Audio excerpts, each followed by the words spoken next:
Welcome back to the Football Kingdom podcast.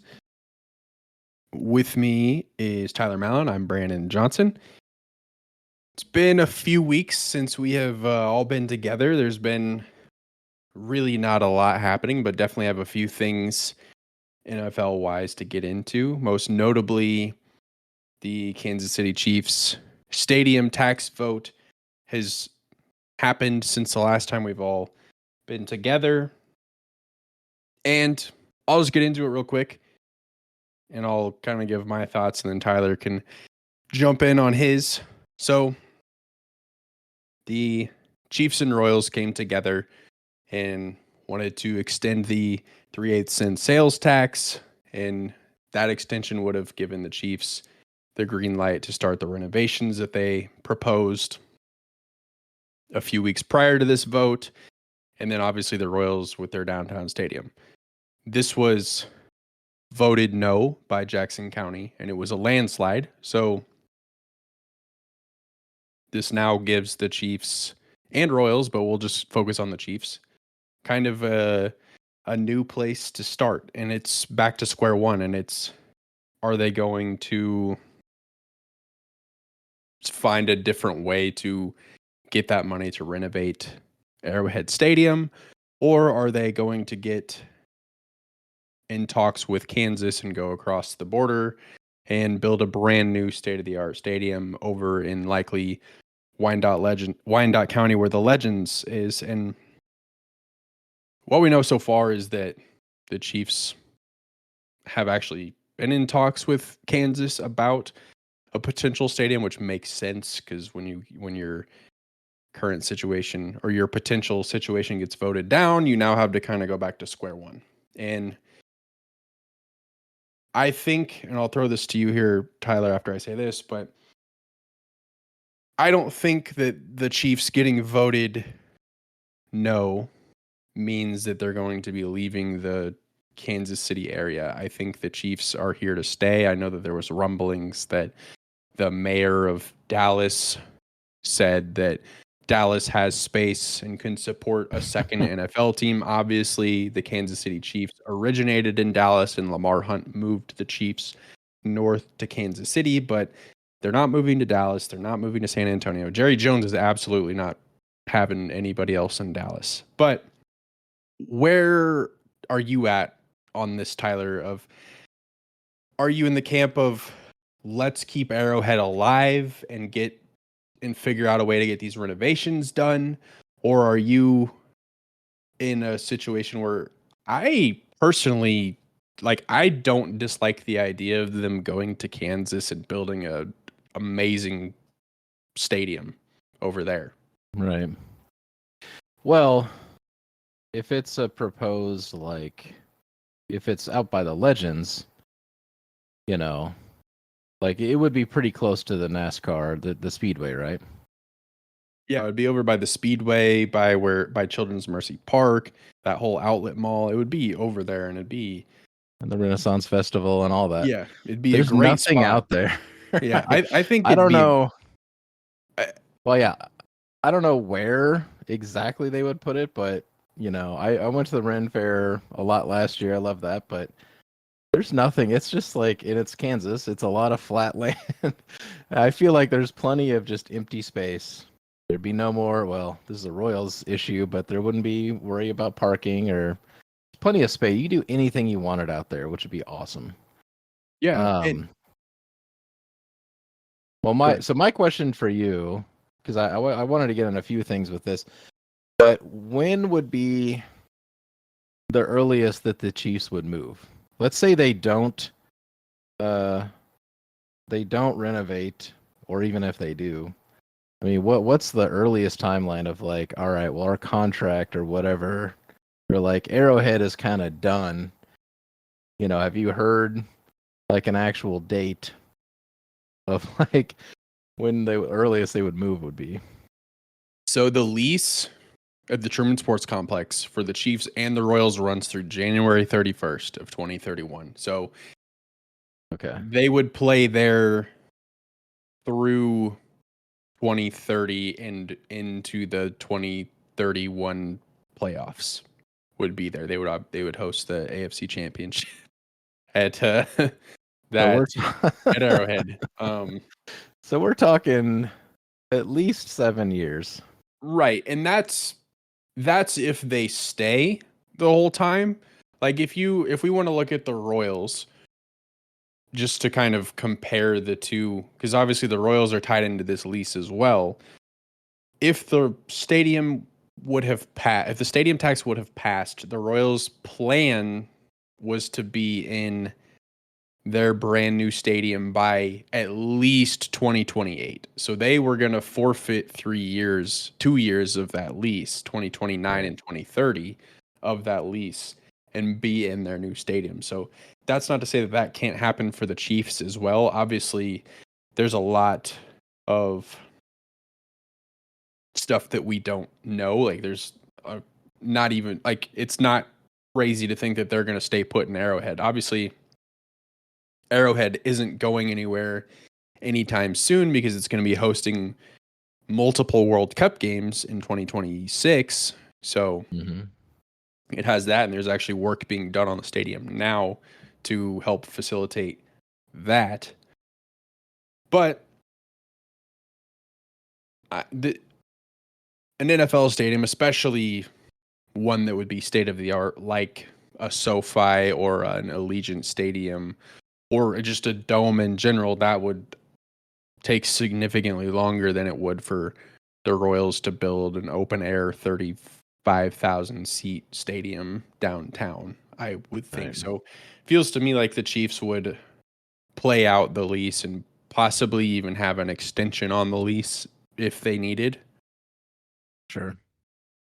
So, yeah, before I kind of respond to that, I wanted to mention like there has been a lot of like fear mongering with, like you said, the Texas thing, and but there was also fear mongering on the other side. With Mark Donovan and the Chiefs. We as Kansas Cityans, we talked a lot about this and like how they really failed to get the right message across. Both teams doing this together is also not the answer. Probably really never was, but now, moving forward, they're definitely going to worry about themselves. Like whatever tax things that they are going to want to do moving forward, each team is going to move onto their own thing. So that's definitely a step in the right direction.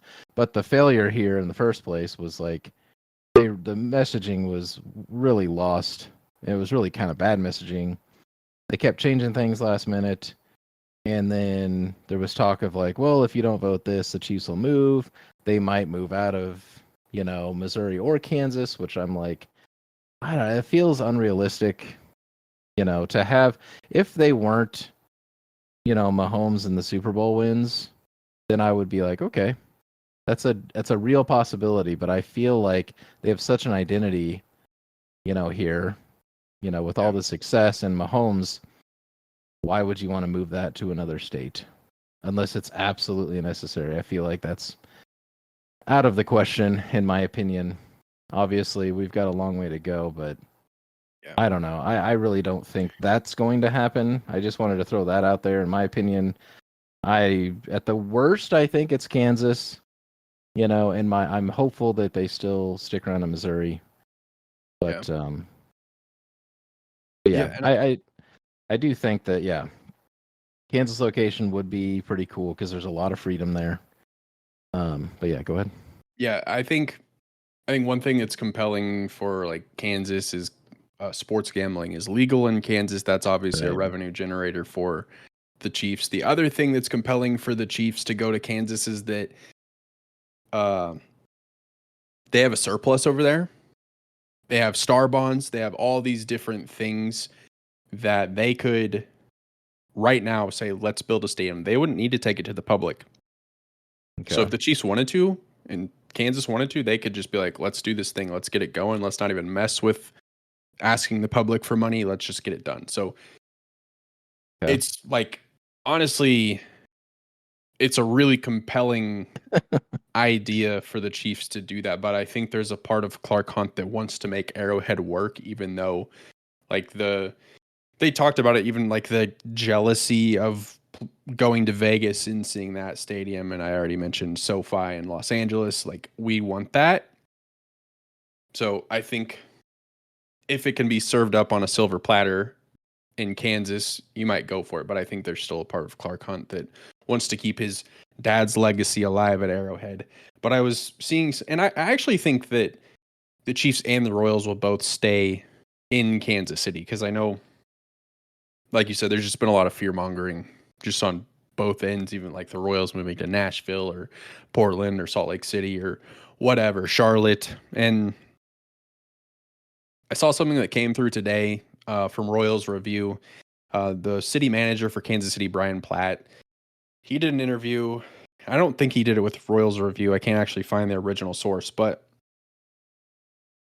Brian Platt said the city is in talks with both teams, being the Royals and the Chiefs, and will take the lead in future negotiations, displacing Jackson County government from that role. And if you're paying attention like closely to everything that kind of went on, Jackson County, Frank White notably was kind of the roadblock. Like Frank White, Royals Hall of Famer, has his number retired, was fired by the Royals, kind of has had a personal vendetta against the Royals for a long time for kind of having to play second fiddle to George Brett. He has gotten in the way of this multiple times of vetoing the special election for the stadium tax, and then the other legislators having to get in and override his veto. So Brian Platt's like, we're going to lead it. We're not even going to mess with Jackson County. And he also said that the next deal for a downtown ballpark, this obviously doesn't have anything to do with the Chiefs, but a downtown ballpark, they could figure out a way to make it to where they don't even require a public vote.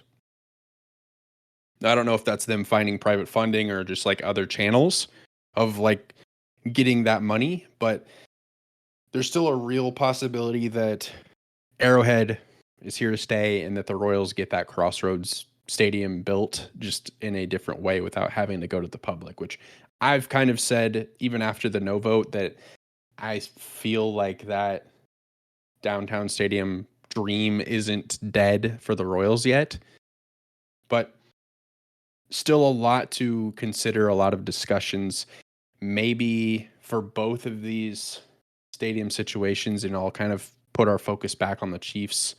Maybe we'll know second half of the year, maybe November, they have a better plan laid out and they do put together a deal that's separate from the Royals that they can bring to the public and say, well, what do you think of this? No, they'll have to do a significantly better job than they did last time, because I think you and I both agree that their proposal was completely underwhelming, and Mark Donovan and Clark Hunt did a terrible job from a PR standpoint in selling that idea to the public. Yeah, only a few of those things, and I talked about on the last episode that were even compelling, but not a whole lot. Was really most fans that don't have a lot of cash to throw around, especially, were just like, okay, don't really need these upgrades, as you put it, and they're not as in a dire situation like the Royals when they have like concrete rot and the situations they've got there. Like, they have to move, they can't renovate. So yeah, put a little bit, longer timeline for the Chiefs.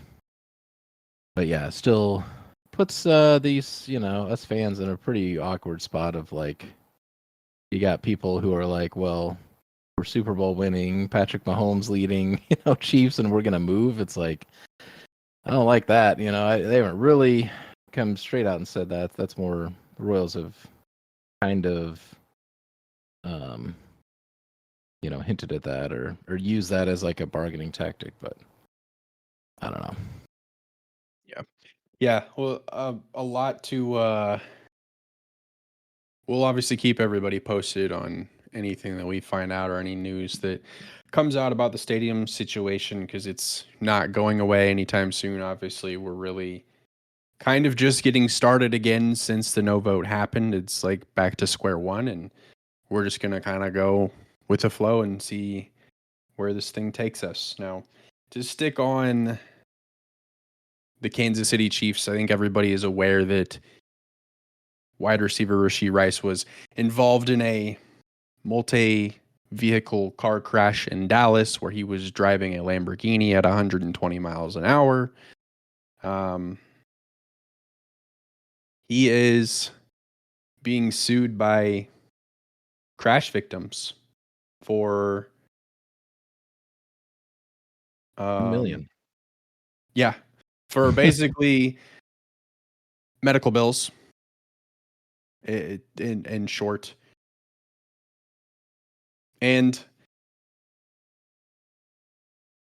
it's definitely a bad situation. It seems like the Chiefs are going to stand by Rashee Rice and kind of keep him. I think this is like I think they could justify cutting him, but this is not the first time that the Chiefs have had a wide receiver in a sticky situation. And I think they're going to give him the opportunity to learn from this and do all of the right things that you do when you do something stupid and reckless and negligent. I'm curious with this situation, and I think more and more might come out about this. I'm curious to see what his penalty or what his his suspension is going to be. Is it going to be 4 games, 6 games? Suspensions are always tough in the NFL because they are so inconsistent about their suspensions. I'm kind of in the camp that he's going to get a 4-game suspension and he'll miss September and he'll be back sometime in October. I don't know where you're at on that. Well, there really hasn't been a precedent for this exact case because there's just so much wrong with what he did. I'm not entirely sure, but I think both vehicles were owned by him, possibly, and They were leased. They were both leased by him. Okay. Yeah. They were in his name. Yeah, they're both the cars are owned in his name, which is not a good look. So you and your friends are out racing each other. You're wrecking into multiple cars, multiple car accident that you then flee the scene of. And that's there's the big problem. Yeah, that's huge. Yeah. I mean, you just do not do that. You probably don't do that, obviously. Or you do that because you probably have guns or drugs or something. You know, that's alleged, but it's not a good look. Either way, you should not be doing that. And that's probably the reason you did it. It's extremely frustrating for this to happen. Andy Reid had already said, like, yeah, they just started their season workouts and stuff, and he said, yeah, he'll be there. And Andy Reid is basically putting it on the justice system of like, whatever happens with legalities of everything, we'll handle that when it comes, and then the suspensions he probably won't get suspended until the season starts. So that's kind of where they stand, but it's just really frustrating for this guy to like. The Chiefs really need him right now, and he goes and pulls stuff like this is just kind of ridiculous. But it's also the fact that like he is still pretty young, and you're allowed to make mistakes and learn from them. But it's also like, man, you're an NFL professional. You should definitely know better. Age does not excuse you from a mistake like this. And I think for me, that's the frustrating thing is like after his rookie season, he set himself up to propel himself even further to be one of the best receivers in the league. Not to say that he still can't do that, but you won a Super Bowl, you had the makings of being a star, and you made poor decisions with your friends. And I just think you got to be better than that. You have to have better judgment than that. And just make better decisions. So we'll see how all this plays out from a legal standpoint and how the NFL themselves decides to handle it. But I hope that he can make an impact on this Kansas City Chiefs team in 2024, because otherwise they're going to be back in the market for a wide receiver. Again, it's kind of all we have on that front right now.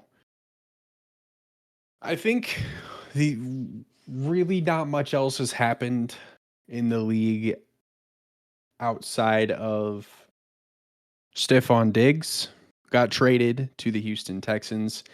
And this one's interesting and really not surprising, because prior to, actually, let's go back to the division round game between the Bills and the Bengals. You remember when Stefon Diggs was caught on camera yelling at Josh Allen? Yes. So not the first. That's kind of when we were like, oh, what's going on here? And then you get into the offseason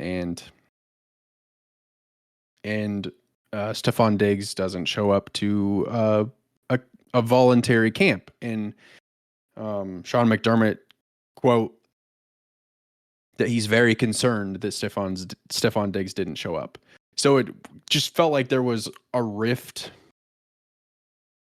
going into the 2023 season, in that this team's window was closing. Now they ended up obviously making the playoffs, being the 2 seed, and losing to the Chiefs as they do in the playoffs. But it kind of felt like that was the end of that chapter for the Bills, the Stefon Diggs chapter. And he is, officially been traded to Houston. And Houston's getting a good receiver. He's had at least 1,100 yards in 5 seasons in a row. So you're getting a productive wide receiver in Houston to complement CJ Stroud, who has had a great rookie season, and D'Amico Ryan's head coach. 2 things. Does this propel the Texans to challenging the Chiefs for the AFC? Is that the AFC championship right there, the Chiefs and the Texans? And also, is the Bills window closed? Good question. But Houston is insane right now. They were already looking great last year without Stefon Diggs. And now you're talking again, CJ Stroud is the QB. They picked up Joe Mixon. They now have Stefon Diggs as their wide receiver 1. They have Nico Collins and Tank Dell, who already was insane last year with a rookie. They have Dalton Schultz as their tight end, and they've got Laramie Tunsil as their left tackle. This is a really good offense. Just immediately, they were already really good, and honestly, beginnings of a threat. You put Stefon Diggs out there, and he does the same production, which I would assume probably gets a little bit more production with this type of arm talent. That's a very scary team. The Buffalo side, I don't know. I don't really know what they had. I think this leaves them with $31 million in dead cap, because now that Diggs is gone, so they clearly wanted him out. Brandon Beane had some really not weird. It's just his press conference was very odd. I thought it was very strange, because he goes out there, Brandon Beane being the GM of the Bills, and says, okay, we're not giving up. It basically, the whole thing was very negative. I thought it was just a very strange press conference, he had just these quotes that were like, we're not giving up. Wait until September. I just thought it was such a strange thing for a GM to come out and say, of like, you didn't really have to say that. Like, the dude has been a problem. He's a problem child. He's a diva, and he has been pretty good. But honestly, I watched a lot of Bills games last year. You watch them through the playoffs. In my opinion, Stefon Diggs didn't really make a difference in the playoffs. I don't really see him as like a huge difference maker when it comes down to it. He's obviously, got a lot of yards, but I don't really see them as getting that much weaker necessarily. Because honestly, every time the Chiefs played him, he didn't really exist. I mean, obviously that was Snead a lot of the time, but I don't know. I just didn't see him making big plays in big moments. I could be wrong, but what I can remember, I don't think they're losing a whole lot with Stefon being gone. But I also do think, and I tweeted this, like, two things can be true. Like, the Bills are going to be, a little less better. I think they'll figure out, how to replace him, whether it's play calling and moving guys around or picking up somebody else, or just moving on. But Houston can also get better with him. It really, two things can be true at the same time. Where Houston can be a lot better, and I think he could play better too. I think that isn't impossible. Where a guy who honestly wasn't playing that bad. I don't really think he showed up when he needed to. And again, that might not be his fault. But I think he could also be even better on this team. Younger QB, getting the ball, making crazy throws, who can make what I think is the Mahomes factor of the 2-minute, drill. Like, you've got that with this guy. He already showed it. He had 2 comeback games last year, CJ Stroud. And that's really what sets, really good QBs apart from being like a top 10 to like a top 3, where you're actually winning, your team games whenever you can march down the field and make plays. So I don't know. I think it's extremely exciting, probably a little scary for the Chiefs as far as Houston goes. So what do you think about the Bills exactly? So for the Bills, I think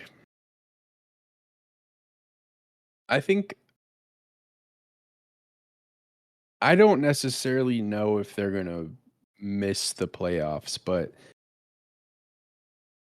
obviously it's Chiefs 1. I think Stefon Diggs,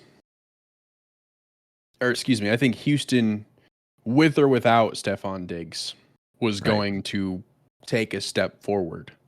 Stefon Diggs, I think, helps. Now, as you said, he wasn't the X factor for the Bills, so I don't think he's the difference for the Texans. Like, that wouldn't make sense.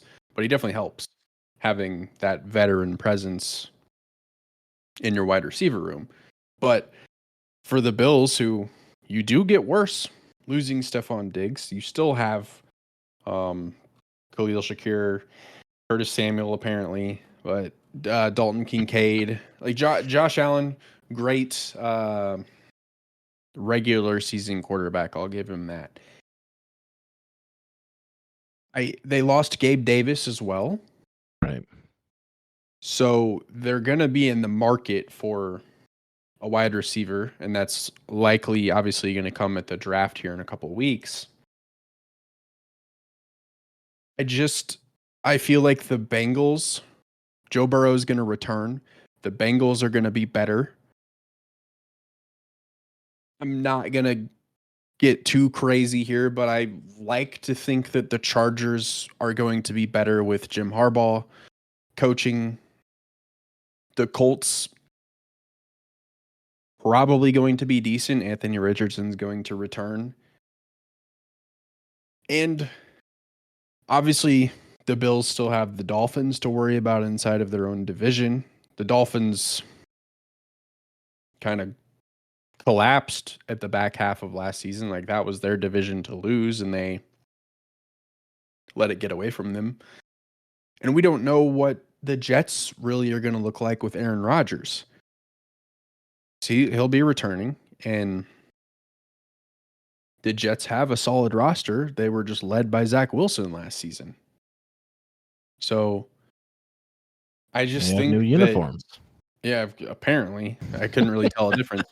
But I just feel like the Bills have kind of fallen down the hierarchy Right. in the AFC. I think, and I even think, well, they were up with the Chiefs. I think a lot of it was manufactured by the media anyway, because they had really, in the playoffs, Right. they went to one AFC championship, but they were then just perennial division round losers. And we just wanted Josh Allen to be this anointed king, and it just never came to fruition. And I think you're going to see that that kind of thought process get moved away from as we get closer to next season, just because I think,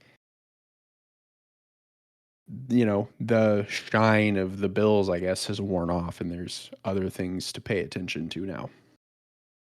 So I actually think there's a lot of pressure on the Bills next season with Sean McDermott and the general manager, whose name escapes me, to win in 2024. I think it's a really good point actually, because you lose your essentially top two receivers, and honestly, they definitely got a lot weaker. That is definitely true. But I think the play calling is really what lost them the Chiefs game. The championship, or that was the divisional. Yeah, the right? division round. Yeah, Yeah. I didn't even speak about the Ravens. Right. I don't know how I did that. They'll be good too. Oh yeah, they'll be still better than the Bills, but yeah. So I think the Bills definitely got weaker. Still have the draft, but that's a huge gamble. But they still have James Cook. They'll have Josh Allen. There's so much talent there, and there's a reason that they've always kind of butted heads with the Chiefs and whoever. But I don't know. It's a shocking, because you talk about Sean McDermott being on the hot seat, and they just extended him for like 6 or 7 years. Again, like they gave him like 2 extensions, like back-to-back seasons, whatever it was, or every one season in there. But yeah, it's kind of weird. But yeah, I don't really see them being any better this season. I think they're going to be as good or worse, and that's not good. But it comes down to probably play calling. If they would have called a different game against the Chiefs, maybe they go and lose to the Ravens. So. Well, play calling and better decision making from Josh Allen. So sure, yeah, all the interceptions. Yeah, but yeah, that's kind of the news or lack of news that has been going on around the NFL. I think next time we talk, it'll be draft time. I think the draft will have just wrapped up. So we'll obviously get into that and look at all of the additions that the Chiefs made and how that will impact them in the 2024 season. So if you don't have anything else, Tyler, I'm going to get us out of here. All right. Oh, man. Cool. All right. Thank you for listening this week. We will catch you guys in a couple weeks. See you later. See you later. We try that again. Okay, bye. Bye.